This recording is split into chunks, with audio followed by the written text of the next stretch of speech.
Cosplay runs are some of my favorite things to complete in the Souls series. Cosplay runs are when you try to beat the game as a character from the game, or just from anything in general. You could beat the game as Vike, a Ninja Turtle, or someone like Guts from Berserk. These runs are super fun as they set your equipment to a limit, but still help the player find new builds. For this video, I decided to beat the game as Darian, the Hunter of Dead. Most people know him as D, and he's a pretty interesting character with a complex moveset. But can he become Elden Lord? Also, later in this video, there's a collaboration with Green Knight. His channel is linked in the description. But anyways, what are the rules for this video? I can only use Darian's equipment, I must complete both Darian and Malekith's questline, and no summons allowed, besides Darian himself, and a future collab that you'll see later. Let's see how this goes. On a test run, Darian can be seen using the Inseparable Sword, Litany of Proper Death, Beast-Style Claw, and later on I discovered he could use Discus of Light. He can also use any seal in the game, and his own armor set. Now for the actual run. First things first, I chose the Prophet class because it gave me points in Faith and a seal, which would be helpful since I only had access to incantations for the start of this run. I made a perfect version of Darian by looking up his sliders. Luckily, you can start Darian's questline immediately when starting the game. He starts off in Northern Limgrave, mourning over a corpse. When speaking to him, he warns you about a Tibia Mariner nearby. Instead of taking his advice, I obviously started heading in the direction that he was located. Unfortunately, I can't access any of the incantations or items that Darian uses until I kill Tibia Mariner. Remember, this is at the time where I had no idea D could use Discus of Light. So, yeah. For now, I decided to just use the spear that the Prophet class started off with. As most players know, this boss is really easy.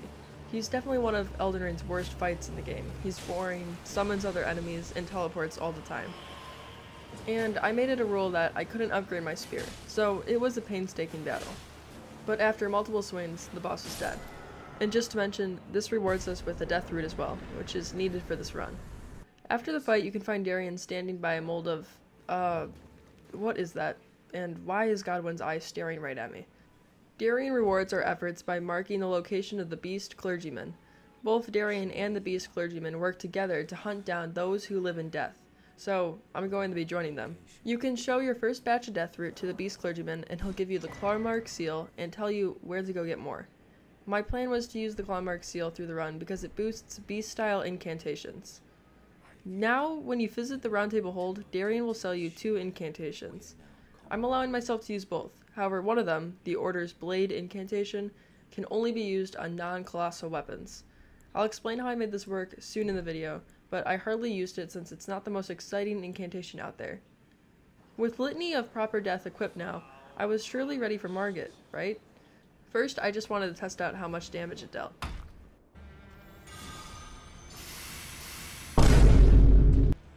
Oh. Litany of Proper Death isn't a bad incantation, if you use it how it's intended, which is on enemies who live in death. It almost instantly kills any skeleton with an upgraded seal and makes it so they cannot be respawned.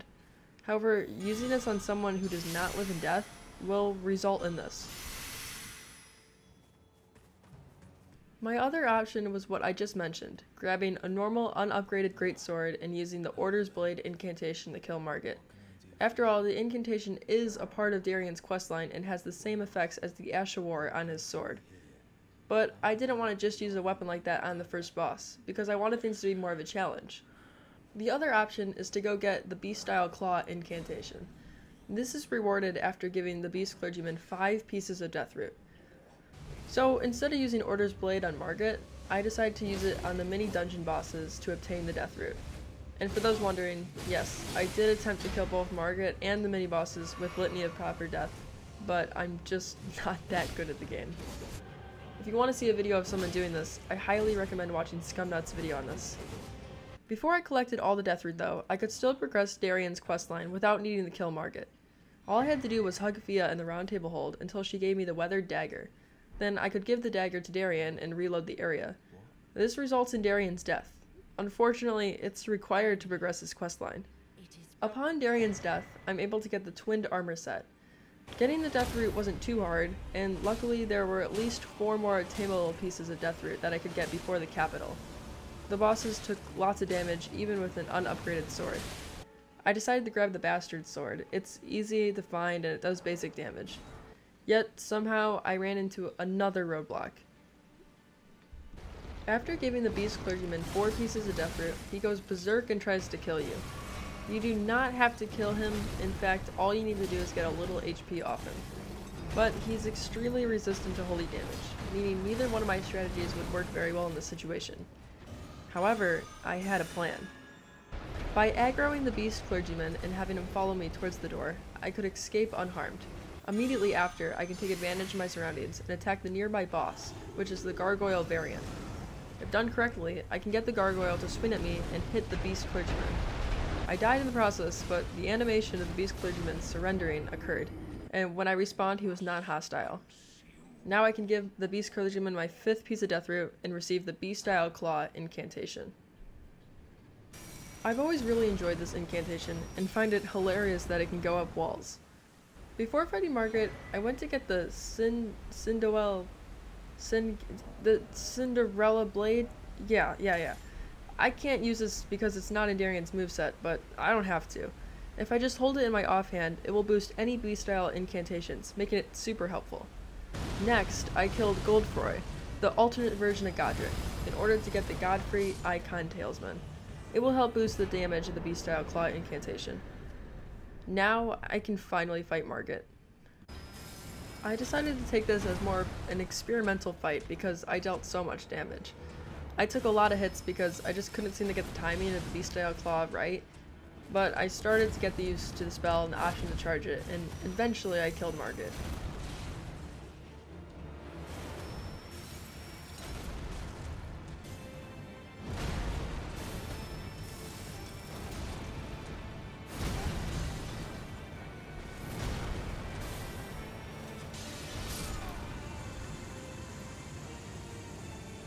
Next up was Godric. This guy was really easy given that he was a slow boss with a big arena. Godric will just slowly walk to you for the first phase 50% of the time, due to his lack of ranged attacks. This gave me lots of time to charge up my incantation and drain his health bar. I was at a point of the run where the incantation was dealing a great amount of damage.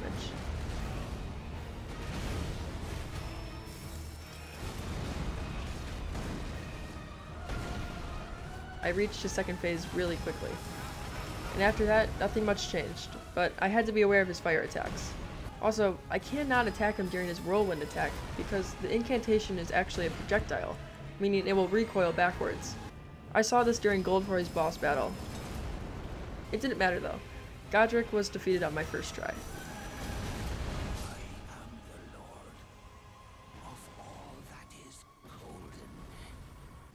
Usually in these runs, I go and kill Renala to get my second Great Rune. She's one of the easiest bosses compared to others. However, Darian's questline is not over, and in order to complete it, I have to kill Radahn. You need to do this to progress Ranni's questline, and in order to get the upper area of Nokron City. I was pretty nervous for this fight because I knew I couldn't use the summons within the arena. Although, I was surprised when I discovered that you can use Beast-style Claw on a horse. This meant I could fight Radahn at a distance, covering lots of ground, and it became a fight of stamina. I had to attack at precious moments. There wasn't much range on my incantation, and Radahn is freakishly fast. If I wasn't careful, I could get caught in a series of attacks that killed me at full health. It got worse when he started using range attacks. One thing I've noticed with incantations during these last few videos is sacrificing health flasks for FP flasks can be very dangerous. Eventually Radahn went to second phase. Not long after, he went into the sky again. I wasn't even aware that he could do this. Soon after though, I got used to his patterns and timing, and I was able to kill him in under 5 tries.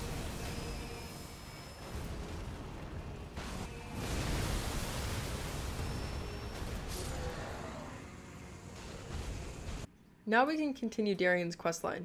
I know it sounds weird, he died not that long ago, but his brother is out there, and we can find him in Nokron. He is nearly unconscious and weak, and you get offered to give him your armor. This was definitely a game changer. I've been able to beat Elden Ring without armor, but with some of the upcoming bosses and a weaker weapon, I was pretty nervous. I wouldn't get the armor back until the very end of Darian's questline, which was still pretty far away. And next up was the dual gargoyles boss fight. There's another way to skip this boss and get into the deep root depths, but that's all the way past the sewers, and I believe that's a harder journey. The good news is that I'm allowed to summon Darian's brother for the fight, only because it's part of his questline. Surprisingly, this guy, whose name is Devin by the way, is a really good fighter. He takes a lot of damage, and although he didn't make it through the whole fight, he greatly contributed to the boss's defeat. The incantation does pretty well against these guys with its range and power. One thing I'd like to point out is this is when I realized I could use another spell. Darian was never seen using the spell when I tested out his moveset, but Devin used it during the fight. It's the Discus of Light incantation, and you can see him using it right here. This was going to help me a lot, so right after defeating the gargoyles, I was sure to grab it. Finally, I could head down to Deep Root Depths, where I could get revenge on Fia. Next is probably one of my least favorite Elden Ring bosses in the entire game. It's Fia's champions. I wasn't sure if I had enough FP to kill them, so I decided to use Order's Blade once again. To make this more powerful, I grabbed the Holy Shrouding Cracked here, which boosts holy damage. In order to follow the rules of the challenge, I had to have the incantation active at all times. Luckily, between each fight, there is time for me to cast it once again. And the fight was pretty easy. The first 2 enemies went down quickly, and the last 3, although definitely tedious, went down as well.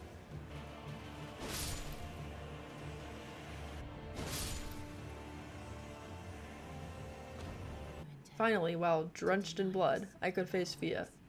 She asks you if you are here to seek revenge on her, and though it's fitting towards Darian's character to say yes, you have to receive another hug instead to prepare the next boss battle, which is all part of this massive questline. Before Fia will let you access the boss, you need to get the Curse Mark of Death and give it to her. Obtaining this item is a part of Ranni's questline, and even though I've already killed Radahn, I actually need to go get to Ranni in the first place, which involves killing Loretta. I decided this would be a great time to use that incantation I mentioned earlier, the Discus of Light. It dealt solid damage considering it had such a fast cast time and far range. I repeated the same process of throwing discs and dodging, and then later I combined the Beastile Claw incantation. I killed the boss on my first try, well ending the fight with one last disc. After, I had to do some chores for Ranni, but after some running around, I was able to collect the Curse Mark of Death. This let me get access to the final part of Darian's questline, fighting the Lich Dragon 40 Sacks. Remember earlier how I said this video featured a collaboration with Green Knight, with the 2 most lore-related bosses? Well, this is one out of the 2 that we tackled together. He's an amazing creator who has really similar taste with gaming and video making as myself. I absolutely love his channel, and it's linked in the description, so please go check him out. We are definitely planning to collaborate more in the future. Oh, and by the way, we destroyed this boss. The twin duo was overpowered. Maybe that's an exaggeration, because I definitely took lots of damage, and the constant lightning interrupted my attack that did little damage, but it looked cool, and I think we can all agree on that. I believe we killed the boss on our second try.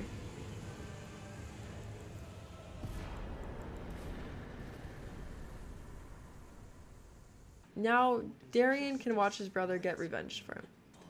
If you look at the lore of it, it's actually pretty complicated, and Fia's side is explainable, but nonetheless, the character I was playing as would have been proud to see these nuts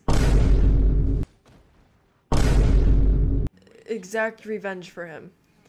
The best part is, after exhausting the dialogue of the character and reloading the area, I was able to get my armor set back and the inseparable sword. After finishing Fia's questline, the player gets rewarded with a portal straight to the capital. It technically proves that the Draconic Tree Sentinel is an optional boss fight. And although he's pretty easy, I won't have to fight him for this run. Next up was the ghost version of Godfrey.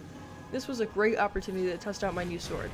It had an interesting R1 moveset compared to other normal greatswords that I really liked. It dealt really high damage for this portion of the run, although upcoming bosses would eventually build up lots of holy resistance. But for now, I was able to easily take out Godfrey. Straight after this fight is Morgott, and this weapon is a really good weapon for this kind of boss. I tested out the Ash of War that comes with it, and it's really good.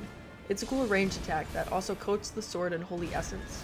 This let me attack Morgott at opportunities that required range, such as his giant sword attack. The sword also has 100% critical power, meaning I was able to break his stance very easily. He could potentially dodge my attacks, but it didn't seem to matter. I was able to defeat Morga on my first try.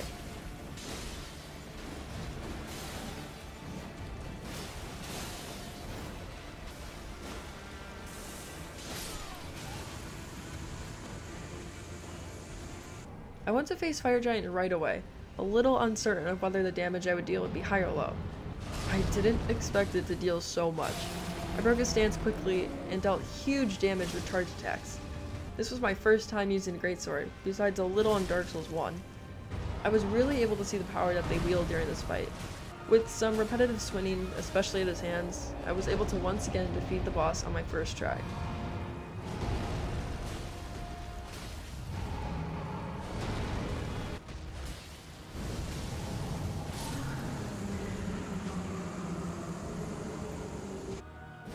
I've said it once, and I'll say it again. Sleep pots make this boss very easy. Yeah, it's time for the Godskin duo. I have beaten them without the sleep mechanic before, but I have to admit that was a much more challenging fight. Here is a great time to have 100% critical power in your weapon. The animations for the bosses waking up take such a long time, giving me the opportunity to charge multiple attacks and eventually get a stagger. I can even hit them during their phase transition. I killed them on my first try.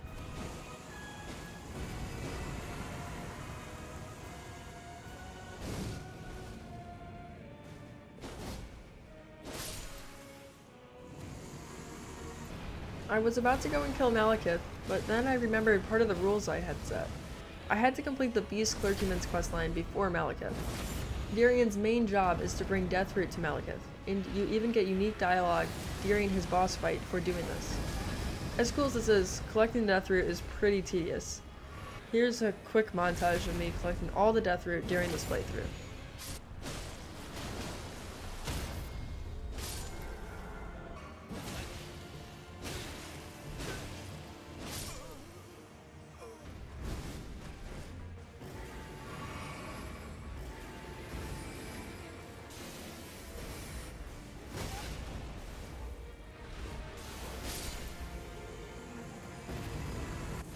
With all the Deathroot collected, I can finish the Beast Clergyman's questline.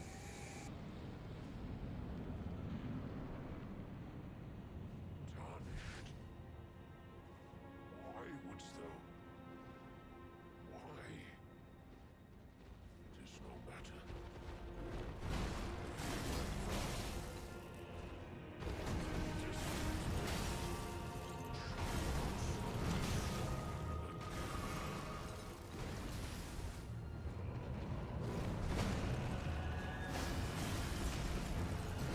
I'm finally able to fight the most lore-heavy fight for this run, so of course, I called in my brother. I'm pretty familiar with Malekith's moveset and I love this fight, so I felt like it would be a good opportunity to try something new. I never realized how powerful summons really were. Our weapons didn't deal that much damage alone, because Malekith has very high holy resistance, but putting them both together overwhelmed the boss entirely. His first phase was super easy. I found our teamwork super effective on Malekith's second phase as well. It's a little hard to get used to a new flow because I'm so used to fighting this guy alone, but I definitely agree to the statement that the challenge of Elden Ring is massively nerfed when working with a friend, although it is just as fun. Malekith down.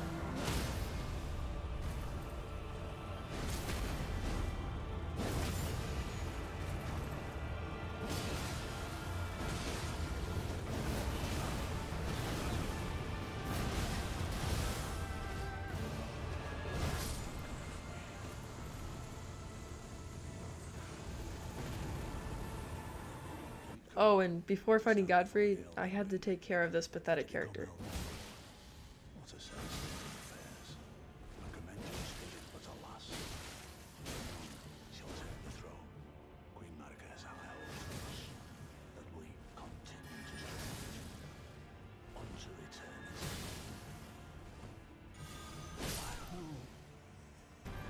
Godfrey is probably my favorite fight in this game, although it's tough to say. I dealt really high damage, but also not so much where I couldn't enjoy the fight. I love dodging his attacks and even tanking through some of them. Overall, this fight was my favorite of this specific run, and I was super hyped to beat him on my first try.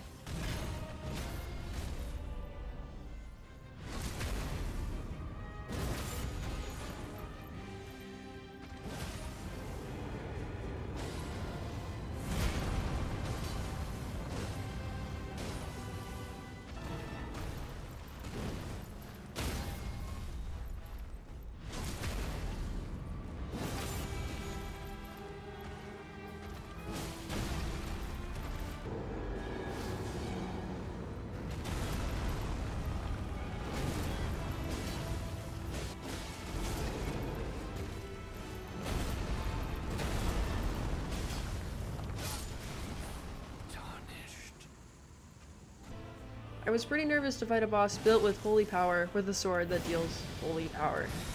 However, lots of the damage produced by my sword was physical damage and critical damage.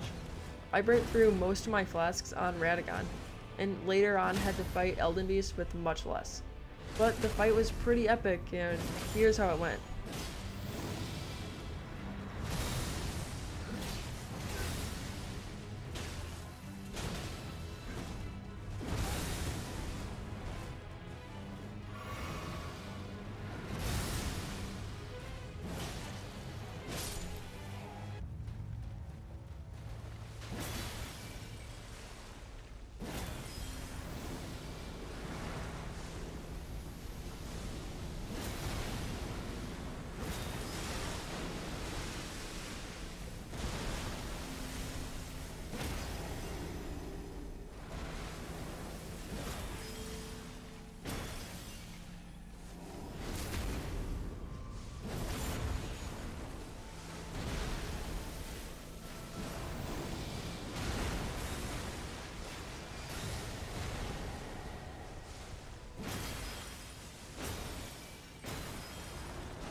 During this video, I have been completing Brother Corrin's questline to get the Age of Order ending because it really fit Dee's character so much. But after looking into the lore of everything, I realized that Fia was right. Darian was wrong to hunt down those who lived in death. Godwin was one of the most peaceful characters out there and was brutally assassinated, so I decided to use the Age of the Duskborn ending instead, changing Darian's perspective on the lands between.